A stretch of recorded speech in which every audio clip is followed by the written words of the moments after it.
Depuis 8 mois, les enfants de Sierra Leone sont lourdement impactés par le virus Ebola. Les écoles sont fermées depuis le mois de juillet, les enfants n'ont plus aucun accès à l'éducation et beaucoup d'entre eux ont perdu un parent. Selon le gouvernement, environ 8500 enfants sont aujourd'hui orphelins. Il y a un grand nombre d'enfants dont les parents ont été infectés par le virus Ebola. Beaucoup d'entre eux ont perdu leurs parents à la suite d'Ebola, et ce sont eux les orphelins Ebola. Normalement, les enfants qui ont perdu leurs parents sont accueillis par leur famille élargie.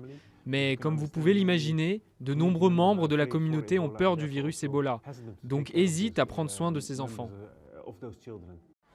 Des organisations internationales et nationales mettent tout en œuvre pour aider ces enfants. Cette ONG allemande en a recueilli 34. Il y a des enfants qui ne sont pas bien, ils sont très mal.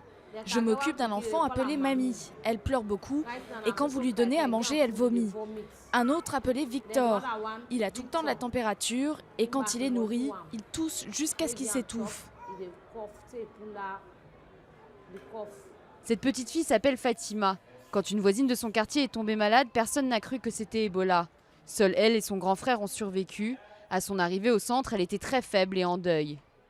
Nous avons des gens qui viennent de la rue, nous avons des gens qui sont des survivants. Quand ils sont ici ensemble, il n'y a pas de problème. Personne ne parle d'Ebola, personne ne parle de la rue. Ils se réunissent, ils jouent, et puis un enfant peut rester enfant. Les écoles réouvriront leurs portes le 14 avril. Les 9000 écoles du pays ont été désinfectées et équipées de thermomètres. Mais pour ceux qui ont perdu un être cher, l'âge de l'innocence est révolu.